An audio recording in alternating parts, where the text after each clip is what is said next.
ಬೇಕೇ ಬೇಕು ಭ್ರಷ್ಟ ಕಾಂಗ್ರೆಸ್ ಸರ್ಕಾರಕ್ಕೆ, ಗೂಂಡಾಗಿರಿ ಕಾಂಗ್ರೆಸ್ ಸರ್ಕಾರಕ್ಕೆ, ಗೂಂಡಾಗಿರಿ ಮಾಡಿದ ಪೊಲೀಸರಿಗೆ. ಬಂಧುಗಳೇ, ಇವತ್ತು ಕರ್ನಾಟಕದ ಇತಿಹಾಸದಲ್ಲಿ ಒಬ್ಬ ಶಾಸಕರಿಗೆ ಈ ರೀತಿ ಆಗಿರುವಂತದ್ದು ಕರ್ನಾಟಕ ಇತಿಹಾಸದಲ್ಲಿ ಯಾವುದೂ ಇಲ್ಲ. ಮೊದಲ ಬಾರಿಗೆ ಇದೊಂದು ಕಪ್ಪು ಚುಕ್ಕೆ, ಈ ಸರ್ಕಾರಕ್ಕೆ ಕಪ್ಪು ಚುಕ್ಕೆ. ಇವರು ಪ್ರತಿ ಸರಿನೂ ಕೂಡ ಮುಖ್ಯಮಂತ್ರಿಗಳು ಡಿ.ಕೆ. ಶಿವಕುಮಾರ್ ಹೇಳ್ತಾರಂತೆ, ಬಿಜೆಪಿ ಹಾಕಿ ಈ ತರ ಘಟನೆನ ಖಂಡಿಸ್ತಾ ಇಲ್ಲ ಅಂತ. ಅಣ್ಣ, ನಾವು ಖಂಡಿಸ್ತೀವಿ. ನೀನು ಪಾಕಿಸ್ತಾನ ಜಿಂದಾಬಾದ್ ಅವ್ರನ್ನ ವಿಧಾನಸೌಧ ಕರೆದು ಧಿಕ್ಕಾರ, ಭಾರತಕ್ಕೆ ಧಿಕ್ಕಾರ ಕೂಡಿಸ್ತಲ್ಲ, ಪಾಕಿಸ್ತಾನಕ್ಕೆ ಜಿಂದಾಬಾದ್ ಕೂಡಿಸ್ತಲ್ಲ. ಅವಾಗ ಈ ರೋಷ ಯಾಕೆ ಇರಲಿಲ್ಲ ನಿನ್ಗೆ? ಅವಾಗ ರೋಷ ಇರ್ಬೇಕಾಯ್ತಲ್ಲ. ಬಾಂಬ್ ಹಾಕಕ್ಕೆ ಆಟೋದಲ್ಲಿ ಬಂದ್ರಲ್ಲ, ಅವ್ರನ್ನೆಲ್ಲ ಕರ್ಕೊಂಡೋಗಿ ಬಿರಿಯಾನಿ ಕೊಡಿಸ್ತಲ್ಲ, ಅವಾಗ ನಿನ್ಗೆ ಯಾಕೆ ರೋಷ ಇರಲಿಲ್ಲ? ಹುಬ್ಬಳ್ಳಿಯಲ್ಲಿ ಪೊಲೀಸ್ ಸ್ಟೇಷನ್ ನ ಸುಟ್ಟಾಕಿದ್ರು, ಹಿಂದೂಗಳ ಮನೆ ಮೇಲೆ ಕಲ್ಲು ಹೊಡೆದ್ರು, ಅಂಗಡಿಗಳನ್ನ ಸುಟ್ಟಾಕಿದ್ರು, ಅವ್ರಿಗೆಲ್ಲ ಕ್ಲೀನ್ ಚಿಟ್ ಕೊಟ್ಟು ಬಿಡುಗಡೆ ಮಾಡಿದೆಯಲ್ಲ, ಅವಾಗ ನಿನ್ಗೆ ಯಾಕೆ ರೋಷ ಇರಲಿಲ್ಲ? ಡಿಜೆಹಳ್ಳಿ, ಕೆಜೆಹಳ್ಳಿ, ಬೆಂಗಳೂರಲ್ಲಿ, ಶಿವಾಜಿನಗರದಲ್ಲಿ ಇಡೀ 3 ದಿನ ಇಡೀ ಬೆಂಗಳೂರನ್ನೇ ಬಂದ್ ಮಾಡಿದ್ರಲ್ಲ, ಅವಾಗ ಯಾಕೆ ನಿನ್ಗೆ ರೋಷ ಇರಲಿಲ್ಲ? ಅಂದ್ರೆ ದೇಶ ವಿರೋಧಿ ಮಾಡಿದ್ರೆ ಅವ್ರಿಗೆಲ್ಲ ಬಿರಿಯಾನಿ ತರಿಸ್ಕೊಡೋದು. ಯಾರು ಹಿಂದೂಗಳಿದ್ದಾರೆ ಅವ್ರನ್ನ ಟಾರ್ಗೆಟ್ ಮಾಡ್ತಾ ಇದ್ದೀರಾ. ಸಿದ್ದರಾಮಯ್ಯನವರು ಬಂದ ಮೇಲೆ ಈ ಟಿಪ್ಪು ಸಂಸ್ಕೃತಿಯನ್ನ ತಂದಿದ್ದಾರೆ. ಮತಾಂತರಕ್ಕೆ ಯಥೇಚ್ಛವಾದಂತಹ ಎನ್ಕರೇಜ್ಮೆಂಟ್. ಸಿ.ಟಿ. ರವಿ ಒಬ್ಬ ಹೋರಾಟಗಾರ, ಹಿಂದೂ ಹೋರಾಟಗಾರ. ಇವತ್ತು ಹಿಂದೂ ಹೋರಾಟಗಾರ ಅಂತೇಳಿ ಅವ್ರ ಮೇಲೆ ನೀವು ಕೇಸ್ ಹಾಕಿದ್ದೀರ. ಆಯ್ತಪ್ಪ, ಅವ್ರೇನು ಹೇಳಿದ್ದಾರೆ ಅಂತಾರಲ್ಲ, ನಾನು ಹೇಳಕ್ಕಾಗಲ್ಲ ಮಾತನ್ನ. ಟಿವಿಗಳೆಲ್ಲ ಹಾಕ್ಬಿಟ್ಟಿದ್ದೀರಾ. ನಾನು ಹೇಳಿದ್ರೆ ನನ್ನ ಮೇಲೆ ಕೇಸ್ ಹಾಕ್ತಾರೆ, ಅದಕ್ಕೆ ಬಿಟ್ಟಿದ್ದೀನಿ. ಯಾವ ವರ್ಡು ನಾನು ಹೇಳಕ್ಕಾಗತ್ತಲ್ಲಪ್ಪ? ಹೇಳಕ್ಕಾಗಲ್ಲ. ಅದನ್ನ ಈ ಸಿದ್ದರಾಮಯ್ಯನವರು ಏನ್ರಿ ಹೇಳಿದ್ದಾರೆ ಅಂತ. ಸಿದ್ದರಾಮಯ್ಯನವರು ನೀ ಯಾರ್ರಿ ಜಡ್ಜ್ಮೆಂಟ್ ಕೊಡಕ್ಕೆ? ಜಡ್ಜ್ಮೆಂಟ್ ಕೊಡಕ್ ನೀನ್ಯಾರು? You are out going CM. D K. ಹೇಳಿದ್ದಾರೆ, ನೀನು ಒತ್ತು ಕಿತ್ಕೊಂತೀನಿ ಅಂತ. ಹೆಂಗೆ ಒತ್ತು ಕಿತ್ಕೊಂತೀನಿ ಅಂತ ಹೇಳಿದ್ದಾರೆ. ಯಾವಾಗ ಒತ್ತು ಕಿತ್ಕೊಂತಾರೋ ಗೊತ್ತಿಲ್ಲ. ನೀನು ಔಟ್ ಗೋಯಿಂಗ್. ಮತ್ತೆ ನೀನ್ ಜ್ಯೂರಿಸ್ಟ್ರಿಕ್ಷನ್, ನೀನೇನು ಜಡ್ಜ? ನೀನು ತನಿಖೆ ಆಗ್ಬೇಕು, ತನಿಖಾ ವರದಿ ಬರಬೇಕು, ಫೋರೆನ್ಸಿಕ್ ರಿಪೋರ್ಟ್ ಬರಬೇಕು, ಯಾರು ಬೈದಿದ್ದಾರೆ, ಏನ್ ಬೈದಿದ್ದಾರೆ ಅದು ತನಿಖೆ ಆಗ್ಬೇಕು. ಆಮೇಲೆ ಅದು ಕೋರ್ಟ್ಗೆ ಬರಬೇಕು, ಜಡ್ಜ್ ಅದಕ್ಕೆ ತೀರ್ಮಾನ ಕೊಡ್ಬೇಕು. ಅದು ಈ ನೆಲದ ಕಾನೂನು. ಅದು ಈ ನೆಲದ ಕಾನೂನು. ಅದನ್ನ ಕಾನೂನನ್ನ ನೀವು ಕೈ ತಗೊಂಡು ಏನ್ರಿ ಕ್ರಷರ್, ರಿಮೋಟ್ ಪ್ಲೇಸ್ ಅಲ್ಲಿರೋ ಕ್ರಷರ್ 100 ಅಡಿ ಡೆಪ್ತು, ಅಲ್ಲಿ ಕರ್ಕೊಂಡೋಗಿ ಅರ್ಧ ಗಂಟೆ ನಿಲ್ಲಿಸ್ತಿರಲ್ಲ, ಏನ್ ಅನ್ಸ್ಬೇಕು? ಎನ್ಕೌಂಟರ್ಗಳು ಮಾಡ್ತಾರಲ್ಲ ಈ ಪೊಲೀಸರು, ಅವಾಗ ಹಂಗ್ ಮಾಡ್ತಾರೆ ಇವರು. ಅಲ್ಲಿ ಫೋನ್ ಬರ್ತದೆ ಇವರಿಗೆ. ಅವ್ನು ಫೋನ್ ಮಾಡಿದನು, ಯಾವನವನು, ಯಾವ ದರಿದ್ರ ನನ್ನ ಮಗ ಅವನು ಫೋನ್ ಮಾಡಿದನು. ಫೋನ್ ಮಾಡಿ ಇಂಟ್ರೆಸ್ಟ್ ಕೊಡ್ತಾರೆ ಇವ್ರಿಗೆ ಇನ್ಸ್ಟ್ರಕ್ಷನ್. ಅಲ್ಲಿಂದ ಫಾರೆಸ್ಟ್ ಶಿಫ್ಟ್ ಮಾಡಿ, ಅಲ್ಲಿಂದ ಫಾರೆಸ್ಟ್ ತಗೊಂಡೋಗ್ತಾರೆ. ಅಲ್ಲೊಂದು ಅರ್ಧ ಗಂಟೆ ತಿರುಗಿ ಫೋನು. ಅವ್ರಿಗೆ ಪೊಲೀಸರು ಹೊಡೆದು ರಕ್ತ ಬರ್ತಾ ಇದೆ, ಟ್ರೀಟ್ಮೆಂಟ್ ಕೊಡಿಸಿಲ್ಲ ರೀ. ಸರ್ಕಾರದ ಕಾನೂನು ಏನ್ ಹೇಳ್ತದೆ? ಕಾನೂನು ಪ್ರಕಾರ ಡೆಸಿಗ್ನೇಟೆಡ್ ಅವನು MBBS ಆಗಿರ್ಬೇಕು, ಅವರು ಟ್ರೀಟ್ಮೆಂಟ್ ಕೊಡಬೇಕು ಅಂತ ಕಾನೂನು ಇರೋದು. ನೀವು ಯಾರಿಗೆ ಟ್ರೀಟ್ಮೆಂಟ್ ಕೊಡಿಸ್ತೀರಿ? ಯಾರ ದಾರೆ ಹೋಗೋನ್ ಕರ್ಕೊಂಬಂದ್ಬಿಟ್ಟು ಬ್ಯಾಂಡೇಜ್ ಸುತ್ತಿಸ್ತಾರಲ್ಲ, ನಾಚಿಕೆ ಆಗಲ್ಲ ಅಂದ್ರೆ ನಿಮ್ ಕಾಂಗ್ರೆಸ್ ಅವರಿಗೆ? ಈ ರೀತಿ ಗೂಂಡಾ ರಾಜ್ಯ ಮಾಡಿರುವಂತಹ ಕಾಂಗ್ರೆಸ್ ಅವರು.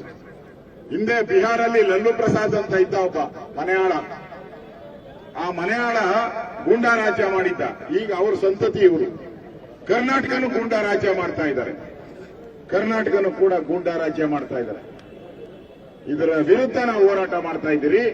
ಈ ಗೂಂಡಾ ರಾಜ್ಯ ಬಹಳ ದಿನ ನಡೆಯಲ್ಲ. ಕರ್ನಾಟಕದಲ್ಲಿ ಕಳೆದ 30 ವರ್ಷದಿಂದ ಯಾವುದೇ ಸರ್ಕಾರ ರಿಪೀಟ್ ಆಗಿಲ್ಲ. ನೀವು ಮನೆಗೆ ಹೋಗೋದು ಗ್ಯಾರಂಟಿ.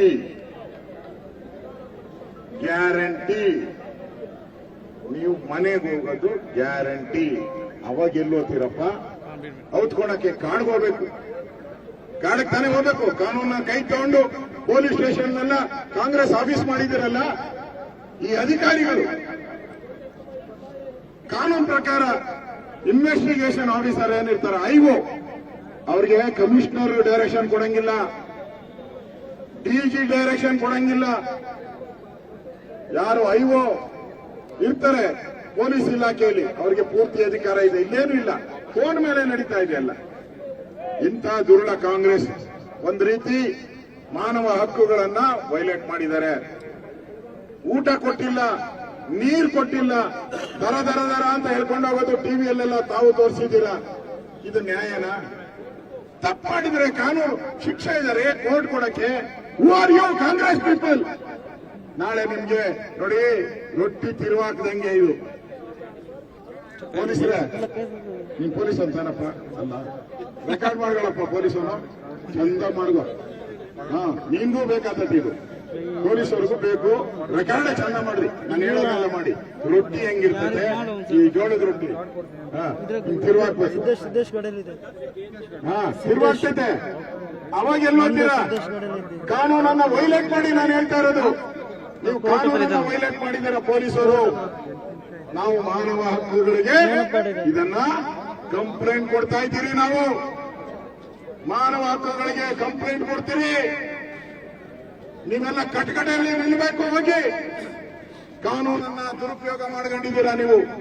ನಿಮ್ಗೇನ್ರಿ ಕಮಿಷನರ್ಗೆ ಅಧಿಕಾರ, ಸ್ಟೇಷನ್ ಬರಕ್ ಅಧಿಕಾರ ಏನಿದೆ? ಎಲ್ಲ ಅಪರಾಧಿ ಬಂದವರು ನೀವು ಬಂದು ಸ್ಟೇಷನ್ ಕೂತಿದ್ದೀರಾ? ಯಾಕೆ ಬಂದೆ ನೀನು? ಐಒ ಓನ್ಲಿ ಇನ್ವೆಸ್ಟಿಗೇಷನ್, ಅದು ಕಾನೂನು. ನಾನು ಹೋಮ್ ಮಿನಿಸ್ಟರ್ ಕೆಲಸ ಮಾಡಿದ್ದೀನಿ. ನೀನ್ ಹೆಂಗಯ್ಯೋ ಬಂದೆ ಅಲ್ಲಿಗೆ? ಪ್ರಭಾವ ಬೀರಕ್ತಾನೆ ಬಂದಿದ್ದು. ನೀನ್ ಪ್ರಭಾವ ಬೀರಿ ಒತ್ತಡ ಹಾಕಿ ಐಒ ಮೇಲೆ ಅವರನ್ನು ಹೊಡೆಯುವಂತ ಪ್ರಯತ್ನ, ರಕ್ತ ಬರೋಕೆ ಹೊಡೆದಿದ್ದು, ಟಾರ್ಚರ್ ಮಾಡಿದ್ದು, ಕೊಲೆ ಮಾಡೋ ಪ್ರಯತ್ನ ಮಾಡಿದ್ದಾರೆ ಅಂತ ಸಿ.ಟಿ. ರವಿ ಅವರು ಸ್ಟೇಟ್ಮೆಂಟ್ ಕೊಟ್ಟಿದ್ದಾರೆ ಕೋರ್ಟ್ ಅಲ್ಲಿ. ಇದು ಒಂದ್ ರೀತಿ ನಾವೇನಾದ್ರೂ ಬರಲಿಲ್ಲ ಅಂದಿದ್ರೆ, ನಾವೆಲ್ಲ ನಿನ್ನೆ ಸ್ಟೇಷನ್ ಅಲ್ಲಿ ಹೋಗಿಲ್ಲ ಅಂದಿದ್ರೆ ಏನ್ ಮಾಡ್ತಾ ಇದ್ರು ಗೊತ್ತಿಲ್ಲ. ರವಿ ಅವರು ಭಯಭೀತರಾಗಿದ್ದಾರೆ.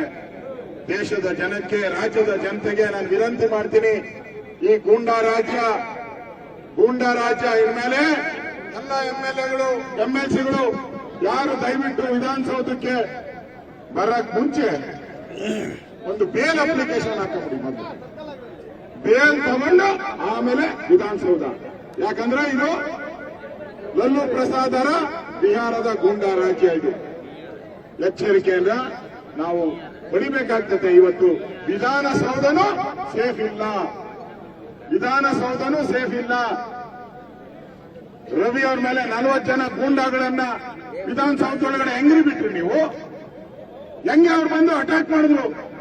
ಸಿ.ಟಿ. ರವಿ ಅವ್ರನ್ನ ಕೊಲೆ ಮಾಡಿ ಚಿಕ್ಕಮಗಳೂರು ಜಿಲ್ಲೆಗೆ ಪಾರ್ಸಲ್ ಮಾಡ್ತಾರಂತ. ಏನ್ ಚಿಕ್ಕಮಗಳೂರು ಜನ ಏನು ಕಳ್ಳೆಕಾಯಿ ತಿಂತಾರ? ಚಿಕ್ಕಮಗಳೂರು ಜಿಲ್ಲೆಯವರು, ರಾಜ್ಯದ ಜನ ಏನ್ ಕಳ್ಳೆಕಾಯಿ ತಿಂತಾರ?